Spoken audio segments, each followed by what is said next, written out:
yes, let's talk about some animation. That's kind of what I'm here for. So I think we should use more animation on the web. Like, I think we should embrace it, do a whole lot more animating on the web. And that's strangely sometimes not a popular opinion. There's some angry people on Twitter who think it's a dumb idea. There's just some angry other people that also think it's a dumb idea.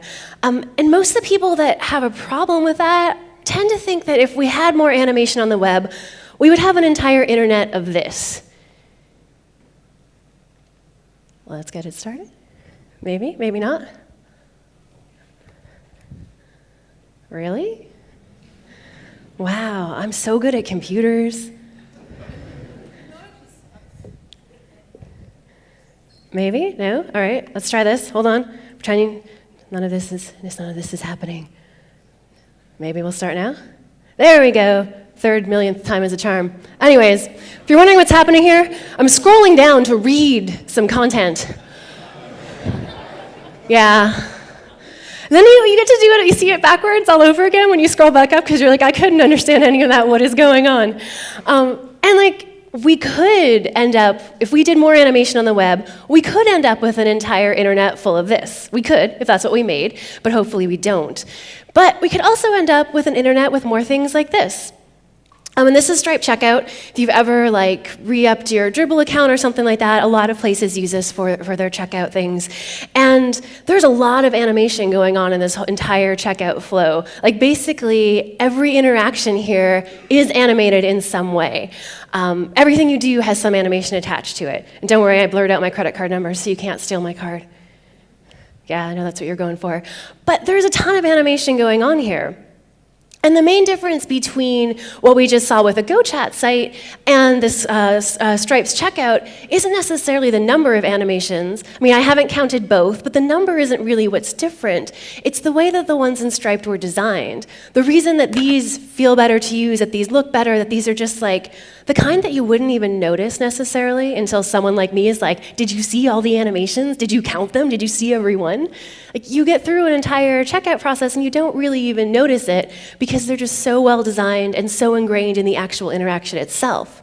The difference between what GoChat is doing and what Stripe is doing is the way the animations are designed, not the number of animations or the kind of animations they're using. Stripe is still using some 3D rotations, all that stuff. They're getting fancy with it, but they're just doing it in a way that fits their design. So if we want to create more animation like the kind that Stripe is using, the goal we have is to create animation that has both purpose and style. And Stripe did that perfectly well. Every single animation they have in there is there for a reason. It's there to help you as the person checking out, check out faster and easier and better. And it's done in a style that matches the rest of their design. It doesn't stand out like things just flying all around like the GoChat one. So this is kind of our, that's the goal we have, is we want to have things with purpose and style.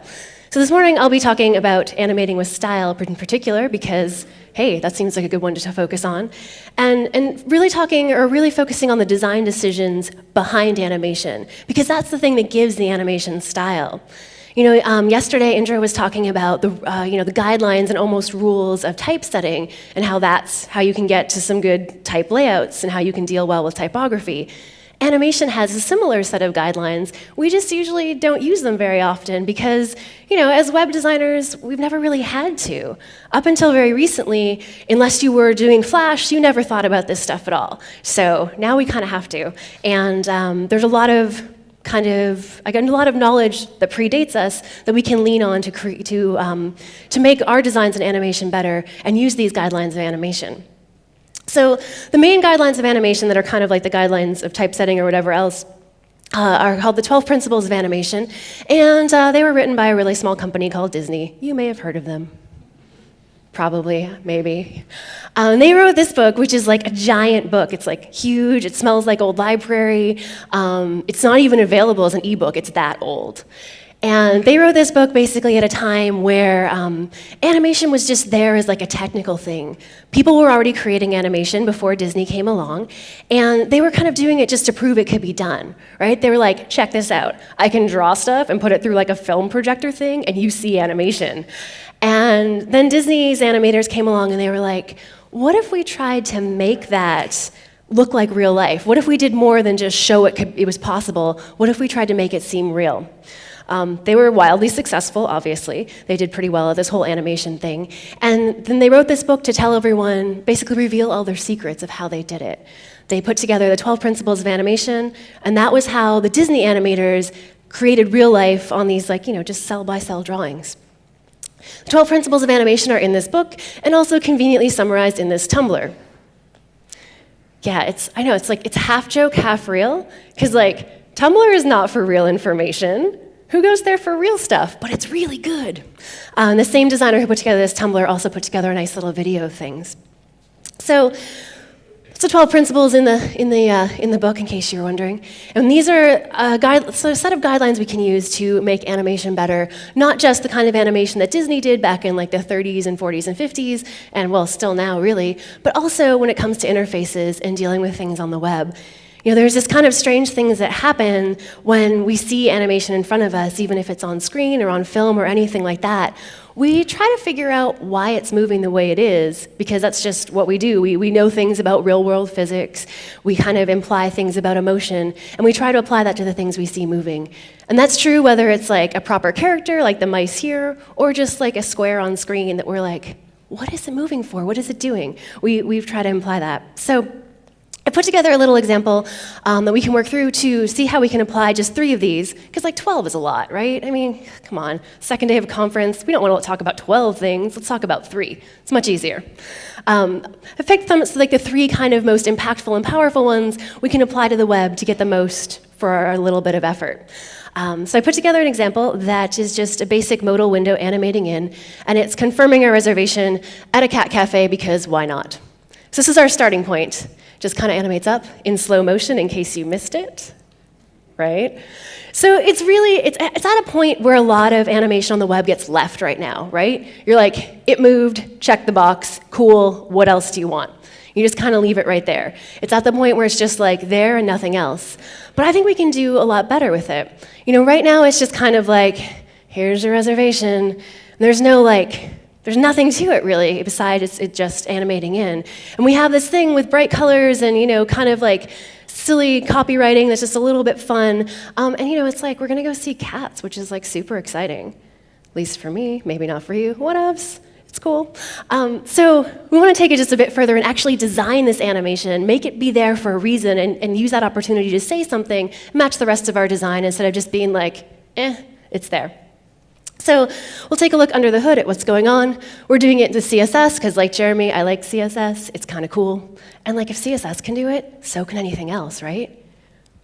So we've got a couple animations going on. This is our little actual confirmation box, and it's just sliding in and fading in. Pretty crazy. That's our sliding keyframes, which basically just say go from a position that's down here and rotate it down to where you would normally be. It's kind of a fun little, I don't know, peekaboo thing. I'm not even sure. And then we also have our fade-in animation, which basically goes from being not visible at all to being visible. So it's just kind of hello. And that's what's driving that. If you're looking at this and you're hey, I think we could maybe do this with transitions, you would be right, but we're not. So let's look at some 3 principles of animation, 3 main principles of animation that we can apply to this. The first being timing and spacing, which is the biggest thing we can do to make this just a little bit better. If there was only one principle of animation you ever cared about or ever learned, it would definitely be timing. They say that timing is the key to comedy, and it's also the key to animation. So I figure if we get good at timing, we will instantly be good at comedy and animation. Efficiency, right? That's okay, the jokes will only get worse, so prepare yourself. So yeah, timing and spacing. Timing is basically, it's kind of exactly what it sounds like. It's the amount of time it takes something to happen. It's how fast something happens or how slow something happens. It's essentially the duration of an action. You're cool, that sounds like it should be super easy, and it kind of is. The classic way of demonstrating what timing means is with a bouncing ball. And I figure if it's good enough for the Disney animators, it's probably good enough for me. So I made you a bouncing ball, right? Pretty exciting, yeah. If you haven't seen one recently, it might look something like this. And yeah, I know, it's if you haven't seen one before, whoa. We've got worse things to talk about. And we can mark the timing of that particular ball bounce by taking a look at the path it takes and then marking as it bounces the timing of each action. So if we did that for this amazing pink circle ball thing, we end up with timing like that. So our timing is kind of like that dun, dun, dun, dun. That's it. That's our timing. Each action gets a little bit shorter, right? We see it like the first bounce takes longer than the next two because the ball is losing energy. There's this thing called like gravity and friction and all that stuff that the ball just can't quite overcome, and then eventually it just sort of bounces off the screen. So our timing is at those markings there. Spacing quite literally fills in the gaps of timing, right? It goes and figures out the speed changes while you're creating that action. Whatever time that action takes, there's going to be some speed changes within that action, and that's what spacing is. It gets its name from, the classic hand-drawing animation, cell-by-cell animation, where if you drew a character here and then way over here with a constant frame rate, that would happen very quickly. If you drew the character here and then over here with a constant frame rate, that would happen very slowly. So spacing that is close together is more slow, and further apart is faster, because at least in film and things, we have a constant frame rate. On the web, not so much, but whatever. We use the same terms. So back to our bouncing ball, if we mark the spacing, what we need to do is take kind of like a freeze frame of the ball at each frame of its animation. Theoretical frames, because it's not really frame rate, but that's okay. So if we took a snapshot of each frame of the ball, it would look something like this. And you'll notice the spacing changes depending on how fast or slow the ball is going. So when it's falling at first, it's going really fast, so it's spaced out more. It hits the ground, bounces back up, and at the top of that arc, it's like, oh, gravity, darn, this is hard, and it eventually gets pulled back down. But it goes slowest up there when it's kind of fighting those forces of gravity and everything else. And then each time it gets doesn't bounce quite as high, and we get those same speed changes where basically where it's at the top, it's a little slower, kind of falls down and keeps going. So that's our timing and spacing. And the main things that timing and spacing do is to create that sense of things obeying the law of physics. Like, we all know the bouncing ball that I showed you was just a pink circle on screen. Like, we know that's what it is.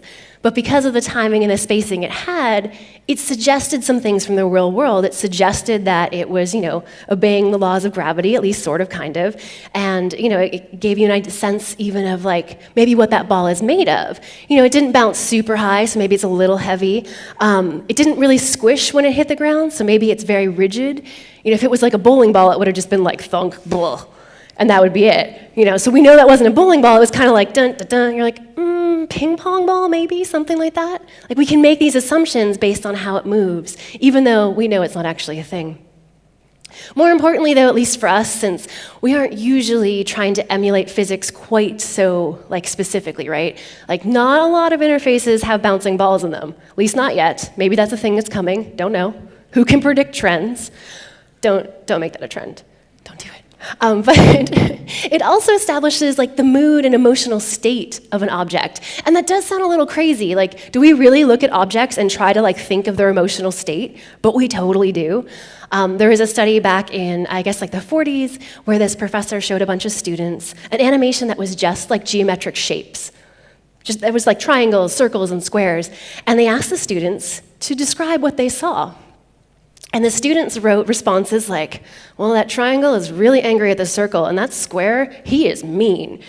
And they're like, what? That was not happening, but that's what they saw, right? Based on the way those shapes were interacting, they inferred this emotional state, even anger and meanness. So, that's the kind of thing we're dealing with. Most interface elements are basically some basic shape, so we have that same thing. You could make an angry button, or a happy button, or a button that's just kind of a jerk. All of those things. So we've established that timing and spacing are super important. Timing is duration, spacing for us is easing, speed changes, easing for us is with CSS and JavaScript. They're super important. They convey things like physics and emotion and all of these great things. And then we look at CSS and we're like, cool, we've got 5 keywords for easing. What are we supposed to do with this crap? It's how are we supposed to be expressive with 5 options? It's not gonna happen. And then if you want it to be really picky, which I do, because why not? Linear doesn't count. Because linear easing means that you start at one speed, stay at that speed, and then end at that speed for an entire movement, which is physically impossible in the real world. You can try it at lunch if you want, have a bet going. It's just not possible. So we're really down to 4. And that's just not enough. You're how can CSS possibly do this?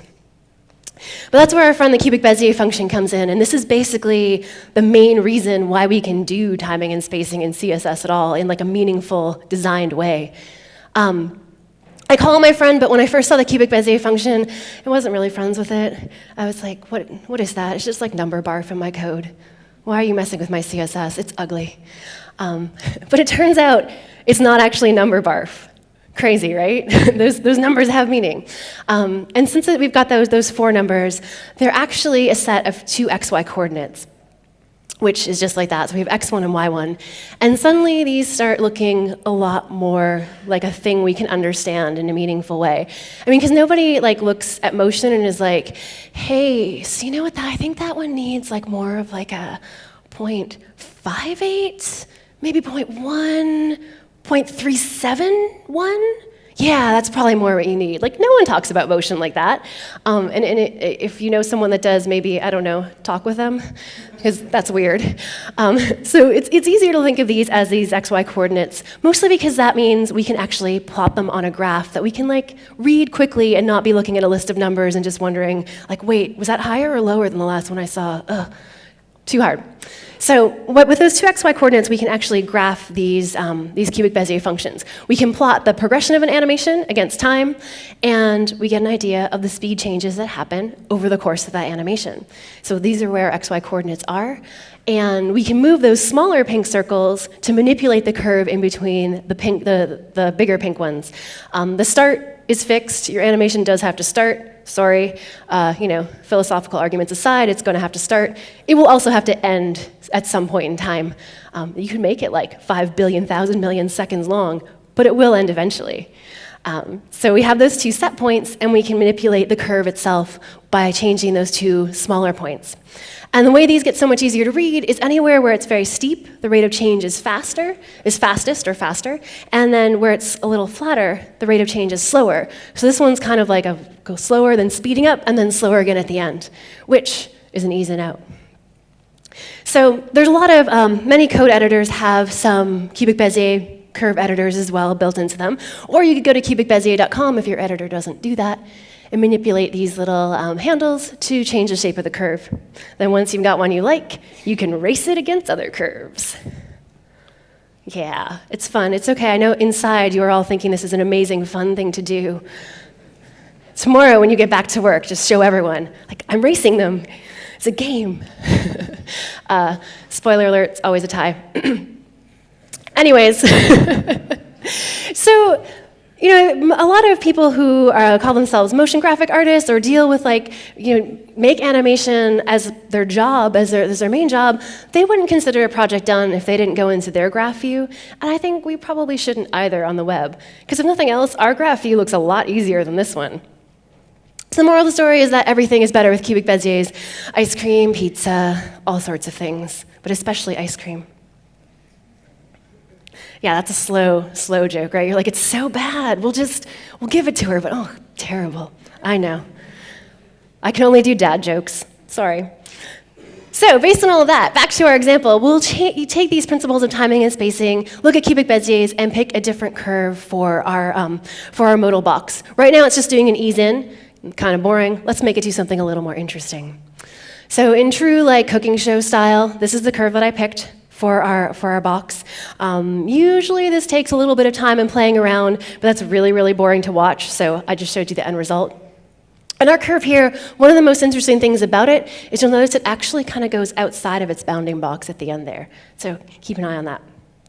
So once we have this curve all set, wherever we got it from, we can go in and put it in our code, and we'll just put it right there. In case the green highlighting wasn't enough, I also put in an arrow. It's I changed just a few characters. Yay. So that's all we changed in our CSS to actually address our timing and spacing, to give it more thought than just ease in, blah. We're going to do this instead. We actually put some thought into it and tried to pick something that has a bit more energy. So our starting point was this guy here, where he's just here's your reservation, whatevs. Oh yeah, slow motion again, but we'll skip that. And then with the cubic Bezier function being the only thing we changed, our example now looks something like this. So it's a lot more energy, right? Now it's kind of here's your reservation. And it has so much more energy, it's actually overshooting its target and kind of settling back into place, which suddenly makes that button make more sense because you've got that up and then down motion.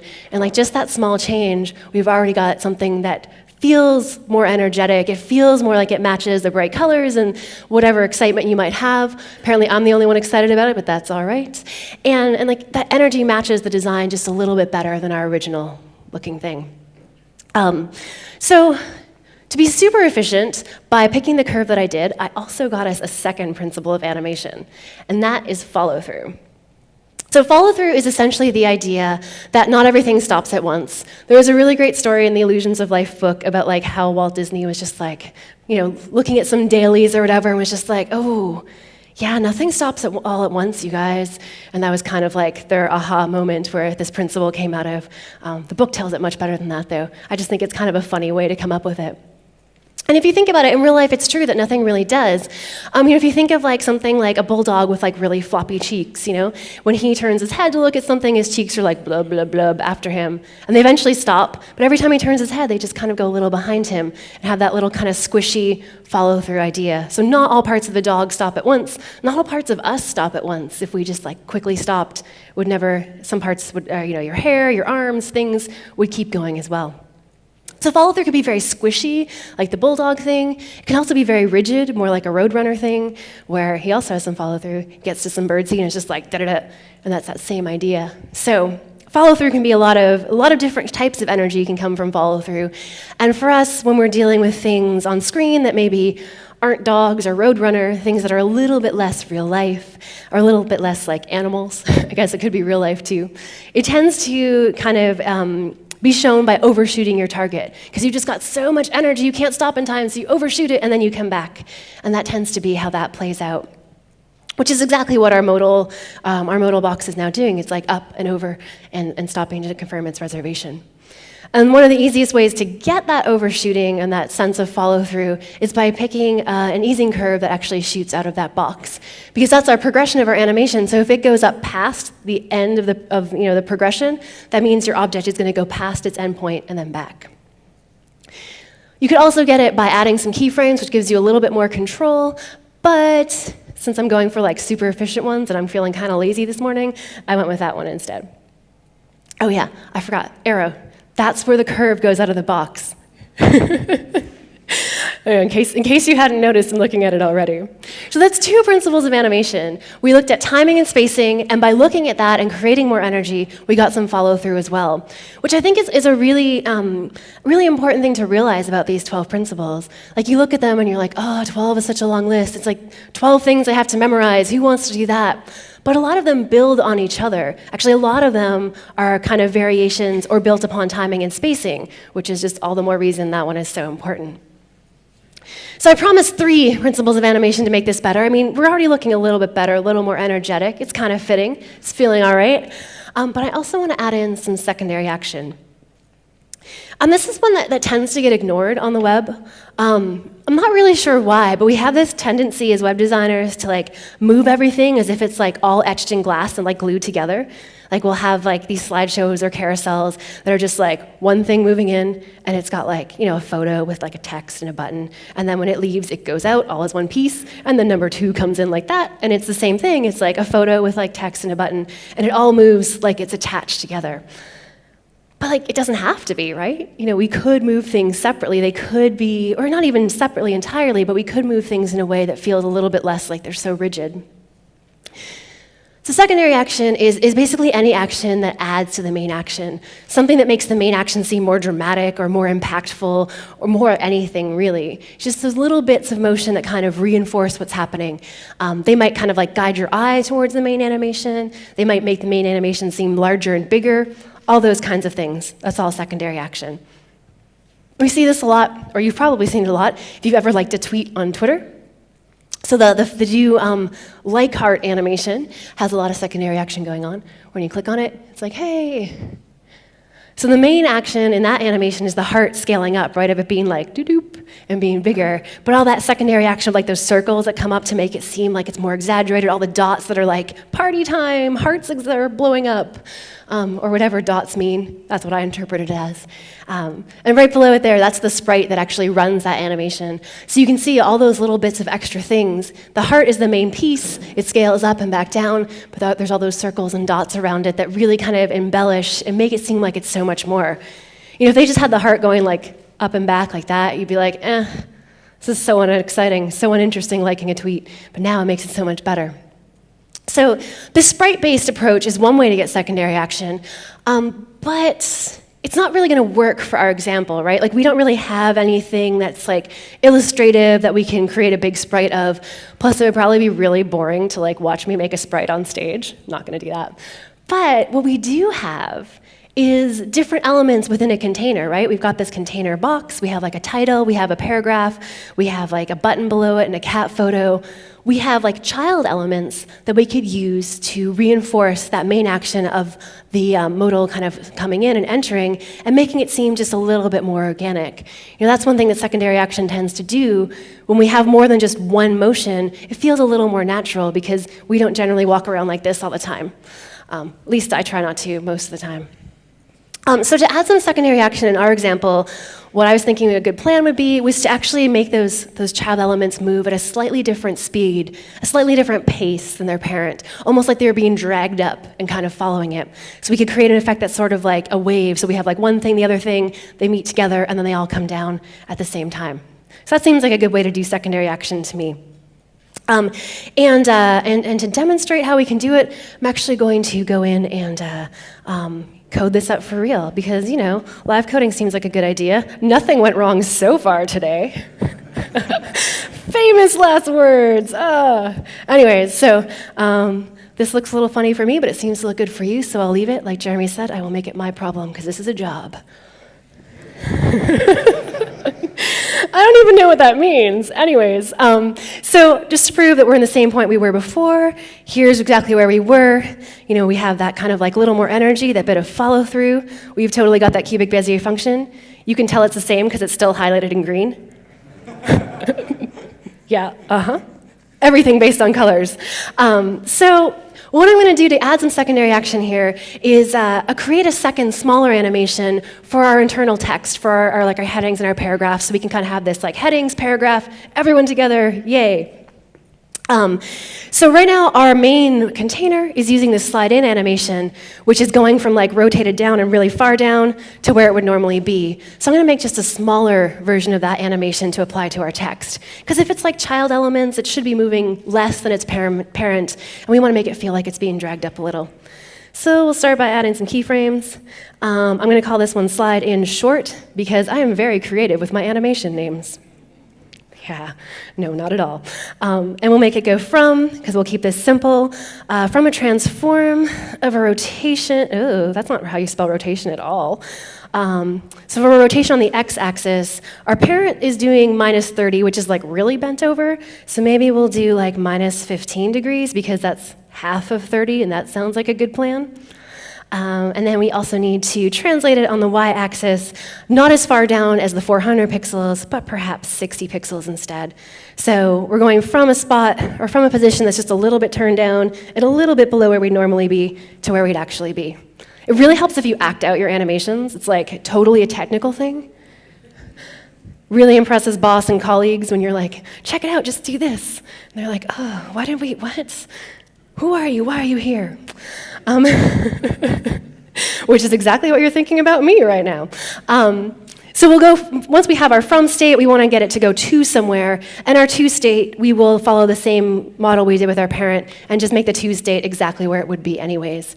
So it'll be a rotation of nothing on the x-axis. I mean, it helps if you put a 0 in there. And translation on the y-axis, also of 0. So it's a really simple movement, right? Just go from a little bit down and turned in to being exactly where you would be, which, you know, it's the easiest kind of animation to make. So once we have those keyframes set, we'll apply them to our child text elements, which I happen to know the titles are an H2 and an H3 because I made them. And we can apply an animation to those too. So we'll give them an animation, we'll give them a slide in short because, I mean, I just made this keyframes. If I didn't use it, that would be silly. And we'll make this one take 0.3 seconds. It seems like a pretty good number, just a little bit shorter. Well, it's a little less than half of its parent, but short enough, because we know we're going to see just the end of this motion. Like the parent will be coming up, and we'll see that coming up a little bit behind it. So we'll make it take 0.3 seconds. I'm also going to delay it by 0.2 seconds to give it that kind of sense of being dragged up. If it started at the same time as its parent, we would never really see it. It wouldn't have that same effect. And we'll give this an easing of ease out, which is a fancy Sass variable I set for myself further up in my CSS. It's a good trick. Love doing that. And then we need to give it a second animation as well to match its parent, which would be this fade in. We'll make this take 0.15 seconds, and we'll also delay it by 0.2 seconds. So we've delayed the two animations we're giving to these inside elements by the same amount. So they'll start at the same time. And we'll just have like a tiny bit of fade in, and then a longer chunk of motion. We'll give this one the ease in variable, because like we should just change it up, and give that a fill mode of both as well. So to create that kind of like organic wave-like effect, though, I need to make my paragraph come in just behind the title. So we'll have like title, paragraph, everyone down. So we'll give our paragraph an animation as well. Same one, slide in short. Kind of wishing I gave it a shorter name right now, but it's too late. Make that one take 0.3 seconds as well, but I'm also going to delay it by 0.3 seconds, so it's just a bit behind its title. It's like, oh, wait for me, coming. Poor paragraph, they're just always so far behind. Give that one an ease out as well, maybe capitalize it correctly, a fill mode of both too. And then also give this one a fade in. Same idea as one before it, taking 0.15 seconds, really short fade in, just so we get that, basically so we cover up that entrance so it doesn't just like appear on screen, it's like, la. Isn't that how you think of fade ins? Or are you more like la, like I don't know, which pitch is it? And we'll delay this guy by 0.3 seconds as well, so both the fade ins and that slide in will start at the same time. And we'll do that one ease in to match its, companion, and make that both as well. So, created this smaller set of keyframes. It makes a little less motion. We've applied it to our two headings in our paragraph. And if I save things, assuming I've done nothing wrong, we can refresh this and see the results in our browser. Let's see. It totally worked. See, we've got that little bit more of a wave-like effect. You want to see it in slow motion? Yeah. Who says no to that, right? So we can make it at like 25% perhaps. See it again. Ooh. Pretty fun. So we've got that nice, we've got that little bit of secondary action, that little bit more enforced energy where we have that kind of like everything goes up and everything comes down together. They all kind of meet. It's like dun-dun-dun, boom. And with that kind of, we've created that more upward motion by moving our two child elements as well. Your eye kind of goes up and then follows that button back down, which makes that button animation suddenly make more sense. Even more fun with browser stuff besides watching it in slow motion, which is pretty cool. Another way you can impress all of your friends back at work tomorrow. But we also have this really handy tool here, and this is in Chrome, just regular old Chrome, where we can get a timeline here to see what we've done and scrub back and forth. It's a little, see if we can get it more space. You can also edit your animations here, do all sorts of crazy things to move them around. I've just made a hideous mess. Let's watch that. Oh, don't do that. Make it better if you're going to change these. Don't make it worse. But it's a really great bit of an animation inspection tool we have here in Chrome that'll let us actually see the animations you've made visibly on this timeline, and be able to manipulate them too.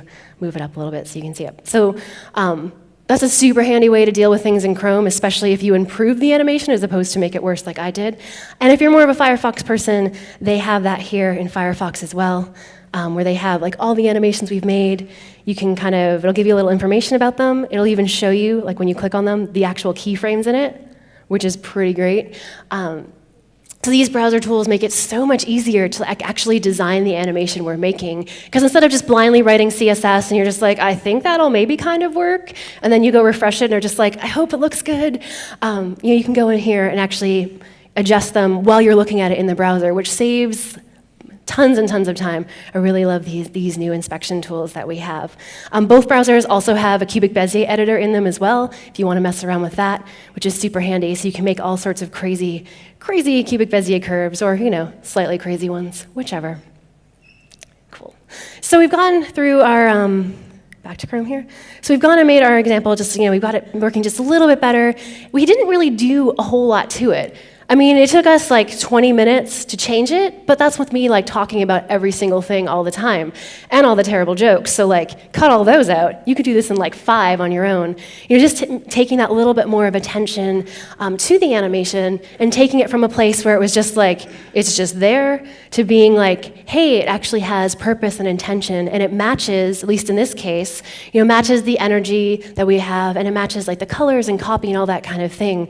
So now all of our design elements are working together to create this like hopefully sense of anticipation and energy, as opposed to the colors and copy trying to be fun and the animation just being like, "Mwah."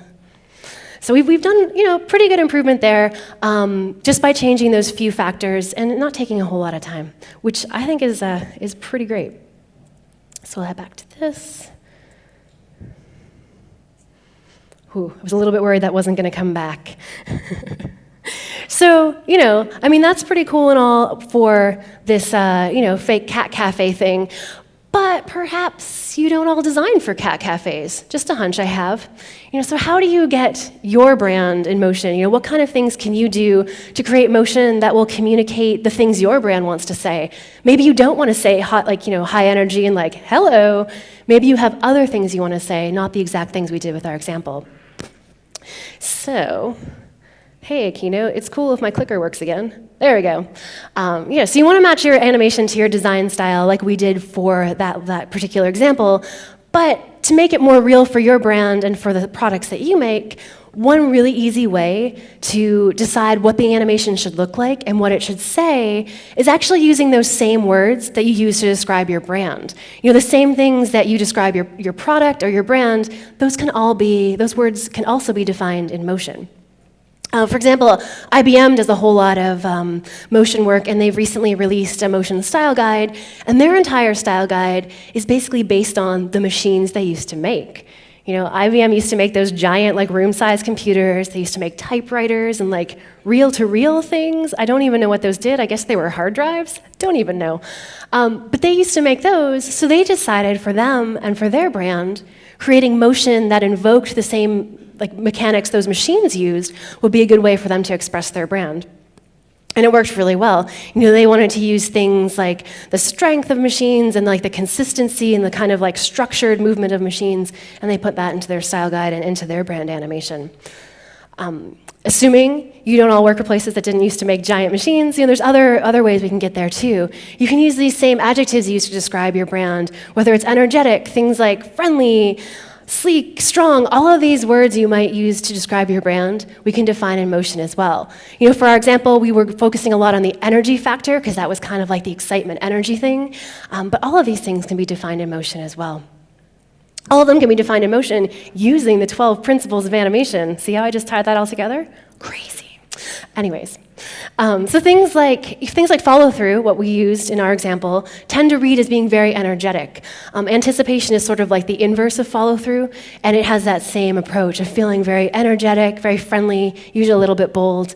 And it's things that look like that, where we have that little bit of an overshoot, and then on that one, on its way out, it was up and then back down. So it creates that sense of energy, often friendliness, usually a little bit bold as well, because it's just got that little bit more attention-grabbing power. Things like squash and stretch tend to be even more high energy, though often getting more or moving into the area of being playful. And squash and stretch is really just the idea that when things move quickly, they might stretch out, and then when they come to a stop, they squish. That circle was stretch, and then it squished back into its circle position. And squash and stretch is another one that we don't tend to use on the web very much, kind of almost never, at least not very widespread. And it's one that's actually really tough to do well, but when you do it well, it looks amazing. So it's one to look into more, maybe try out. Ease in and ease outs can feel very balanced and measured. Our little modal guy, he was hey, and had all that energy from overshooting its position. But what if the object just went exactly to where it was supposed to be and, had enough forethought or determination to slow down and stop exactly where it should be, where it was just and I'm here. And that feels a lot more balanced and measured. Because basically it's just going exactly where it should be. It knew where it was going. It's trustable. It's dependable and sturdy. Smaller movements are also really good for creating a more subtle effect. If you have a brand that you are like, we're very stable, we are very, subdued, or whatever you kind of want to be, that like helpful thing, that helpful voice, or something that's a little bit less in your face and energetic, creating smaller movements can be a way to convey that. And even when you move, if you move something all the way across the screen in a really big movement, you can suggest that same idea by moving something a very small distance in the same direction. And that creates the same effect in a way, but in a more subtle and calmer kind of sense.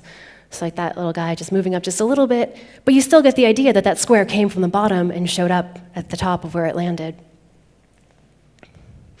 Opacity and blurs are another way to do soft and stable motion, or not even motion at all, right? Like, we don't have to move things to create animation. We can just change them slightly over time, and then we have these animations that don't have motion, aren't all over the place, are just very stable and set in where they are. So it'd be things like our opacity and blurs, which that square never moves, but it still has some animation to it and still has a bit of a different feel compared to the other ones. If you want to listen or sort of talk more about how the classic principles of animation can actually be useful for us in web design, I have a podcast called Motion and Meaning with my friend Kenneth, and we did an entire episode where we just talked about the 12 principles of animation. We actually decided to vote some off the island. I don't really know why we were on an island, but that's what we went with. So we were kind of judging each principle to decide if it was good enough for the web or not. Very dramatic. So if you want to hear more about that, we have a whole episode on it, and it might give you some more information. But one thing I want to leave you with is that, for us designing for the web, developing for the web, either one really, you're going to be touching some animation at some point because it is so ingrained on both the design and development side. You can't get good web animation without good code. You also can't get good web animation without good design. You just need those two halves. But to make good animation, you have to be able to recognize what good animation looks like, right? Same idea with like good type or good design. You see examples out there and you're like, oh, I want to make stuff like that. That is good. So we need to look for those sources in animation as well. So some good places to find inspiration for animation. One of my favorites is this one, Art of the Title. It's an entire site dedicated to the opening and closing titles of movies and TV shows. And they often also interview the designers behind these titles to hear about their process and how they did it. Super, super interesting stuff and a lot of really great work. They also feature a lot of things from some of the, kind of like the classic title folks, like Saul Bass and things like that, which are really great people to learn from. Captivate.co has a really annoying domain name to spell. There are 2 P's. Why? I don't know. But this gallery, there's a lot of galleries out there that show you animation in mobile apps. But I like this one especially because she tends to show more than one animation from the same app. So it gives you that chance to look at it and be like, okay, do these 3 animations go together? Do they fit? Do they say the same things? Do they fit the design? It's much easier to do when you have multiples. And last but not least, Use Your Interface, just redesigned.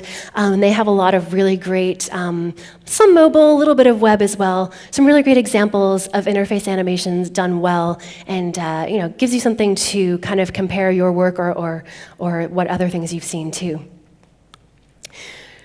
So yeah, that pretty much wraps everything up. If you are super into animation stuff, I run a newsletter that talks about it a bunch, kind of like this, but less dancing. And thanks so much for listening.